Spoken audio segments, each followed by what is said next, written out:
Fresno Unified Schools get their chance to apply for a big cash boost. The Fresno Teachers Union signed off on a nearly $40 million grant application. That is our top story live at 4 on this Friday. Good afternoon. I'm Christine Park. And I'm Graciela Moreno. We're learning more about the negotiations between Fresno Unified and the Fresno Teachers Association that could eventually allow the union to sign off on the district's Race to the Top application worth nearly $40 million in federal funding. Action News education reporter Linda Muma is live at Wilson Elementary School, where the two sides just wrapped up a news conference to celebrate their agreement. Linda, how were both parties finally able to compromise?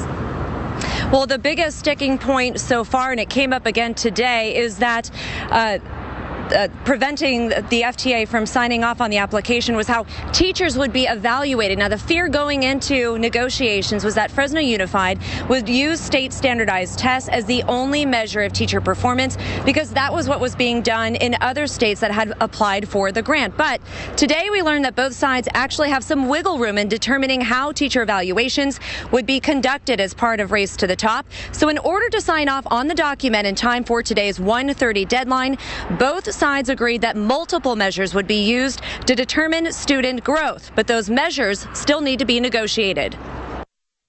What we want this conversation to be about between supervisor and teachers is about teacher improvement so that students learn more, right? And that's a completely different shift in the conversation.